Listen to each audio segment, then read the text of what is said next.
Hi friends, welcome back to our channel. இந்த இடத்துல என்ன பார்க்க போகிறோம்னா 10th சயின்ஸ் 16வது பாடம் தாவரம் மற்றும் விலங்கு ஹார்மோன்கள். அந்த பாடத்தில் உள்ள முக்கியமான கொஸ்டின் எல்லாமே பார்க்க போகிறோம். ஃபர்ஸ்ட் கொஸ்டின் பார்த்தீங்கன்னா, நாளமில்லா சுரப்பி மண்டலம் பற்றிய உயிரியல் பிரிவு என்னதுன்னு கேட்டிருக்காங்க. ஸோ நாளமில்லா சுரப்பி மண்டலம் இருக்குல்ல, ஸோ மொத்தம் நாளமுள்ள மற்றும் நாளமில்லா சுரப்பி மண்டலம்னு 2 சுரப்பி மண்டலங்கள் நம்ம மனித உடம்புல இருக்குது. ஸோ அதில் நாளமில்லா சுரப்பி மண்டலம் அதனை பற்றி படிக்கக்கூடிய உயிரியல் பிரிவு எதுன்னு கேட்டிருக்காங்க. ஸோ ஆன்சர் பார்த்தீங்கன்னா செகண்ட் ஆப்ஷனில் உள்ள எண்டோக்ரைனாலஜி. ஸோ அப்போ எண்டோக்ரைனாலஜின்னா நாளமில்லா சுரப்பி மண்டலம் பற்றிய படிக்கும் ஒரு உயிரியல் பிரிவு. அப்போ இதுவே நாளமுள்ள சுரப்பி மண்டலம் பற்றிய உயிரியல் பிரிவுனா என்னது? அது எக்ஸோக்ரைனாலஜி. ஸோ எக்ஸோனா நாளமுள்ள, அதுவே எண்டோனா நாளமில்லா சுரப்பி மண்டலம் பற்றிய உயிரியல் பிரிவு.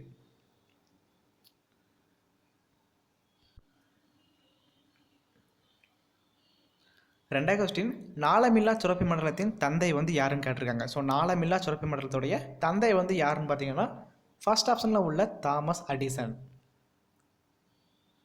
நாளமில்லா சுரப்பி இதை பற்றி பேசிக்கான விஷயம் உங்களுக்கு கண்டிப்பாக தெரிஞ்சிருக்கும். ஸோ நாளமுள்ளனா என்னது? நாளமுள்ள சுரப்பிகள் நொதிகளை சுரக்கும். இதுவே நாளமில்லா சுரப்பிகள்னால் ஹார்மோனை சுரக்கும். ஸோ நாளமுள்ளனா அது சுரக்கக்கூடிய நொதிகளை எடுத்து செல்லதுக்கு நாளங்கள் இருக்கும். ஸோ டியூப்ஸ், குழாய்கள் இருக்குல்ல, அது காணப்படும். அந்த குழாய்கள் மூலமாக நொதிகள் உடம்புல உள்ள அடுத்த பாகங்களுக்கு எடுத்து செல்லப்படும். இது நாளமுள்ள சுரப்பி. இதுவே நாளமில்லா சுரப்பின்னா இது சுரக்கக்கூடிய ஹார்மோன்களை உடம்புல உள்ள மற்ற பாகங்களுக்கு எடுத்துகிட்டு போக நாளங்கள் கிடையாது. ஸோ டியூபு அல்லது குழாய்கள் கிடையாது. ஸோ அதனால் இது சுரக்கக்கூடிய இந்த ஹார்மோன்கள் இருக்குல்ல, அது டைரெக்டாகவே ரத்தத்தில் கலந்துரும். இது கொஞ்சமாக தான் சுரக்கும். அதுவே டைரெக்டாக ரத்தத்தில் கலக்கிறதுனால உடம்புல உள்ள எல்லா பகுதிகளுக்கும் ஈஸியாக எடுத்து செல்லப்படுகிறது. ஸோ டேரெக்டாக ரத்தத்தை கலக்குதா, ஒரு ரத்தம் உடம்பு ஃபுல்லாக சுற்றி வருது. ஸோ உடம்பு ஃபுல்லாக சுற்றி வர்றதுக்கு ஹார்மோன் இந்த நாளமில்லா சுரப்பிகள்னு சொல்கிறாங்க. ஸோ ஈஸியாக பரவிடுது உடம்புல. நாளமில்லா சுரப்பி மண்டலத்தின் தந்தை பார்த்திங்கன்னா தாமஸ் அடிசன். முக்கியமான கொஸ்டின். மூணாவது கொஸ்டின், முதலில் கண்டறியப்பட்ட ஹார்மோன் எது?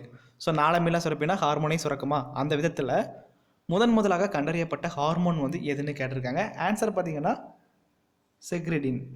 ஸோ செக்ரிடின் அந்த ஹார்மோன் தான் முதலாக கண்டறியப்பட்டிருக்கு. அந்த ஹார்மோன் இருக்குல்ல செக்ரிடின், அந்த ஹார்மோனை கண்டுபிடிச்சவங்க யாருன்னு பார்த்தீங்கன்னா WH பெய்லிஸ், அப்புறம் இன்னொருத்தர் EH ஸ்டார்லிங். இந்த 2 பேரும் சேர்ந்து தான் இந்த செக்ரிடின் ஹார்மோனை முதலாக கண்டுபிடிச்சிருக்காரு. 1902 வருஷத்தில் கண்டுபிடிச்சிருப்பாரு. ஸோ அதுக்கப்புறம் 1909 என்ன பண்ணியிருக்காங்கன்னா இந்த 2 பேரும் சேர்ந்து ஹார்மோன் இருக்குல்ல, அந்த சொல்லை முதலாக அறிமுகப்படுத்தியிருக்காரு. அது மட்டும் இல்லாமல் அந்த ஹார்மோன்னா என்னது, அதோடைய ஃபங்க்ஷன் என்னது, எப்படி இருக்கும்னு முழு தகவல்கள் எல்லாமே கொடுத்துருக்காங்க. ஸோ இந்த 2 பேர் தான்.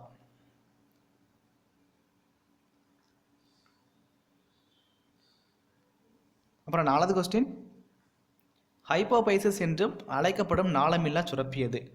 ஸோ ஹைப்போபைசிஸ் என்றும் அழைக்கப்படும் நாளமில்லா சுரப்பி எதுன்னு பார்த்தீங்கன்னா பிட்யூட்டரி சுரப்பி.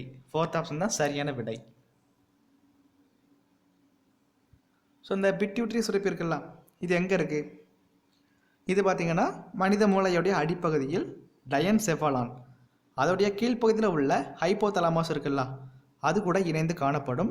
ஸோ இந்த ஹைப்போதலாமஸ் கூட இணையக்கூடிய பகுதி பார்த்திங்கன்னா இந்த பிட்யூட்டரி தண்டின் மூலமாக இந்த சுரப்பி ஹைப்போதலாமஸுடன் இணைந்து காணப்பட்டிருக்கும். ஸோ பிட்யூட்டரி சுரப்பியில் மொத்தம் 2 கதிப்புகள் இருக்கும். ஸோ பிட்யூட்டரி சுரப்பியில் 2 கதிப்புகள் காணப்பட்டிருக்கும். ஸோ அந்த 2 கதிப்புகளுக்கு பேர் பார்த்திங்கன்னா முன்புற கதிப்புக்கு பேர் அடினோ ஹைப்போபைசிஸ், பின்புற கதிப்புக்கு பேர் நியூரோ ஹைப்போபைசிஸ். ஸோ ஹைப்போபைசிஸ்னு கொடுத்து என்னதுன்னு கேட்டாலும் அதுவும் பிட்யூட்டரி சுரப்பி தான். ஸோ 2ம் ஒரே சுரப்பி தான், கரெக்டாக பார்த்துக்கோங்க. 5வது கொஸ்டின், தலைமை சுரப்பி என்று அழைக்கப்படுவது. ஸோ தலைமை சுரப்பினா என்னது? இருக்கக்கூடிய எல்லா நாளமில்லா சுரப்பிக்கும் தலைவராக விளங்கக்கூடிய சுரப்பி பார்த்திங்கன்னா பட்டாணி சைஸில் இருக்கக்கூடிய பிட்யூட்டரி சுரப்பி தான். ஸோ சைஸு பிட்யூட்டரி சுரப்பி இதோடைய சைஸ் பார்த்திங்கன்னா பட்டாணி சைஸில் தான், ரொம்ப சின்னதாக இருக்கும். ஆனால் மற்ற எல்லா சுரப்பிகளுக்கும் ஒரு தலைவர் மாதிரி செயல்படக்கூடிய சுரப்பி இந்த பிட்யூட்டரி சுரப்பி தான். ஸோ 2 கதப்பு இருக்குது. முன்புற கதப்புனா அடினோ ஹைப்போபைசிஸ், பின்புற கதப்புனா நியூரோ ஹைப்போபைசிஸ். ஸோ இந்த 2 கதப்புகள் மூலமாகவும் நிறைய ஹார்மோன்கள் சுரக்கப்படுது. மோஸ்ட்லி பார்த்திங்கன்னா எல்லா சுரப்பிகள் இருக்குல்ல, நிறைய சுரப்பிகள் சுரக்கக்கூடிய ஹார்மோன்கள். அது வந்து தேவைக்கேற்ற மாதிரி சுரக்கிறதுக்கும் இந்த பிட்யூட்டரி சுரப்பி தான் ரொம்பவே முக்கிய காரணமாக அமைஞ்சிருக்கு. ஸோ பார்த்தீங்கன்னா இப்போ இந்த அடினோ ஹைப்போபைசிஸ் இருக்குல்ல, முன்புற கதுப்பு, பிட்யூட்டரி சுரப்பின் முன்புற கதுப்பு, இதில் வந்து நிறைய ஹார்மோன்கள் சுரக்கப்படுது. எக்ஸாம்பிளுக்கு பார்த்தீங்கன்னா வளர்ச்சி ஹார்மோன், அப்புறம் ப்ரோலாக்டின், தைராய்டை தூண்டும் ஹார்மோன், இந்த மாதிரி நிறைய ஹார்மோன்கள் வந்து இந்த முன்புற கதுப்பான அடினோ ஹைப்போபைசிஸ் வந்து சுரக்குது. அப்புறம் பார்த்திங்கன்னா பின்புற கதுப்பான நியூரோ ஹைப்போபைசிஸ், இதுவும் முக்கியமான ஹார்மோன்கள் எல்லாமே சுரக்குது. எக்ஸாம்பிளுக்கு பார்த்திங்கன்னா வாசோப்ரெசின், ஆக்சிடோசின், இது எல்லாமே பின்புற கதுப்பில் வந்து சுரக்கப்படுது. ஸோ ரொம்பவே முக்கியமான வேலையை வந்து பண்ணுது மனித உடம்பில். 6வது கொஸ்டின், ஆண் இனப்பெருக்க ஹார்மோன் எது? ஸோ ஆண் இனப்பெருக்க ஹார்மோன் எதுன்னு கேட்டிருக்காங்க. ஸோ இந்த மாதிரி கொஸ்டின் வந்து மேபி கேட்க அதிக சான்ஸ் இருக்குது. ஸோ ஆண் இனப்பெருக்க ஹார்மோன் எது? இதில் ஆன்சர் பார்த்திங்கன்னா டெஸ்டோஸ்ட்ரான். ஸோ டெஸ்டோஸ்ட்ரான் தான் ஆண் இனப்பெருக்க ஹார்மோன். இதுவே பெண் இனப்பெருக்க ஹார்மோன்னா அது என்னது? ஃபஸ்ட்டு ரெண்டும் ஈஸ்ட்ரோஜன், ப்ரொஜெஸ்ட்ரான், இந்த ரெண்டும் பெண். முக்கியமான கொஸ்டின், எப்படினாலும் கேட்கலாம். ஆண் இனப்பெருக்க ஹார்மோன்னா டெஸ்டோஸ்ட்ரோன், அதுவே பெண் இனப்பெருக்க ஹார்மோன்னா ஈஸ்ட்ரோஜன், அதுக்கப்புறம் இன்னொன்று பார்த்தீங்கன்னா ப்ரொஜெஸ்ட்ரான். இந்த ரெண்டும் பெண் இனப்பெருக்க ஹார்மோன். ஸோ இந்த ஆண் இனப்பெருக்க ஹார்மோன், பெண் இனப்பெருக்க ஹார்மோன், இது எல்லாமே உருவாக்கக்கூடியது எதுன்னு பார்த்தீங்கன்னா, ஏற்கனவே சொன்ன மாதிரி இந்த பிட்யூட்டரி சுரப்பி இருக்குல்ல, அதோடைய முன் கதுப்பான அடினோ ஹைப்போபைசிஸ், அது சுரக்கக்கூடிய ஒரு ஹார்மோன். அந்த ஹார்மோன் பார்த்திங்கன்னா என்ன சொல்லுவாங்கன்னா கொனடோட்ராஃபிக் ஹார்மோன் அப்படின்னு சொல்லுவாங்க. அதில் இருக்கக்கூடிய ஒரு டைப்பான லூட்டினைசிங் ஹார்மோன், அந்த ஹார்மோன் தான் இந்த இனப்பெருக்க ஹார்மோன்கள் இருக்குல்ல, இது எல்லாமே சுரக்கிறதுக்கு வந்து உதவியாக இருக்கும். 7வது கொஸ்டின் தான் கொடுத்துருக்கேன். மனிதர்களில் இனப்பெருக்க ஹார்மோன்களின் உருவாக்கத்திற்கு உதவுவது. ஸோ மனிதர்களில் ஆணாக இருந்தாலும் சரி, பெண்ணாக இருந்தாலும் சரி, அவங்களுடைய இனப்பெருக்க ஹார்மோன் இருக்குல்ல, ஈஸ்ட்ரோஜன், ப்ரொஜெஸ்ட்ரான், டெஸ்டோஸ்ட்ரான், இந்த மாதிரி ஹார்மோன்கள் எல்லாமே உருவாக்கத்துக்கு முக்கிய காரணமாக அமைந்துள்ள ஹார்மோன் வந்து எதுன்னு பார்த்தீங்கன்னா லூட்டினைசிங் ஹார்மோன்.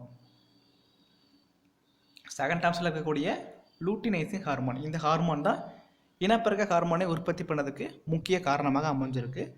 ஸோ இது வந்து எங்கே இருக்குதுன்னு பார்த்தீங்கன்னா பிட்யூட்டரி சுரப்பியோடைய முன்கதுப்பு இருக்குல்ல, அடினோ ஹைப்போபைசிஸ், அது சுரக்கக்கூடிய கொனடோட்ரோபிக் ஹார்மோன், அதோடைய ஒரு டைப் தான் இந்த லூட்டினைசிங் ஹார்மோன். இதனால தான் பிட்யூட்டரியை பார்த்திங்கன்னா தலைமை சுரப்பின்னு சொல்கிறாங்க. ஸோ நிறைய முக்கியமான வேலை எல்லாமே பண்ணிகிட்ருக்கு. அப்புறம் 8வது கொஸ்டின், பெண்களின் மகப்பேறிற்கு உதவும் ஹார்மோன். ஸோ இதுவும் ரொம்பவே முக்கியமான கொஸ்டின், நிறைய எக்ஸாம்பிளில் கேட்டிருக்காங்க. ஸோ பெண்களின் மகப்பேறு நிகழ்வு இருக்குல்ல, குழந்தை பிறக்கும்போது கருப்பையை வந்து சுருக்கியும் விரிவடைய செய்தும் குழந்தை பிறப்பிற்கு வந்து ரொம்பவே ஹெல்ப்ஃபுல்லாக இருக்கக்கூடிய ஹார்மோன் பார்த்திங்கன்னா ஆக்சிடோசின். ஸோ செகண்ட் ஆப்ஷன் தான் சரியான விடை. மகப்பேறு நிகழ்வினை துரிதப்படுத்தும் ஹார்மோன்னு கேட்பாங்க, ஆக்சிடோசின், கரெக்டாக பார்த்துக்கோங்க. ஸோ இது வந்து இந்த பிட்யூட்டரி இருக்குல்ல, அதோடைய பின் கதுப்பான நியூரோ ஹைப்போபைசிஸ், அது சுரக்கக்கூடிய ஒரு ஹார்மோனான இந்த ஆக்சிடோசின் தான் பெண்களின் மகப்பேறு நிகழ்வினை துரிதப்படுத்துகிறது.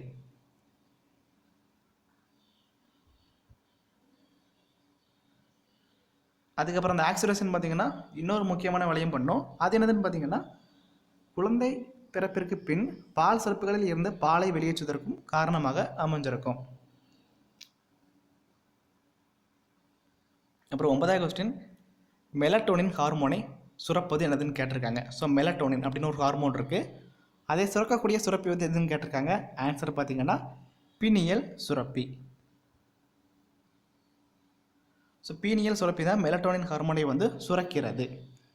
இந்த மெலட்டோனின் ஹார்மோன் இருக்குல்ல, இதுக்கு இன்னொரு பேர் இருக்குது, கால தூதுவர்கள்னு சொல்கிறாங்க. ஸோ மெலட்டோனின் ஹார்மோன்னா பீனியல் சுரப்பியால் சுரக்கப்படும் ஒரு ஹார்மோன். இந்த மெலட்டோனின் ஹார்மோனுடைய இன்னொரு பேர் பார்த்திங்கன்னா கால தூதுவர்கள்.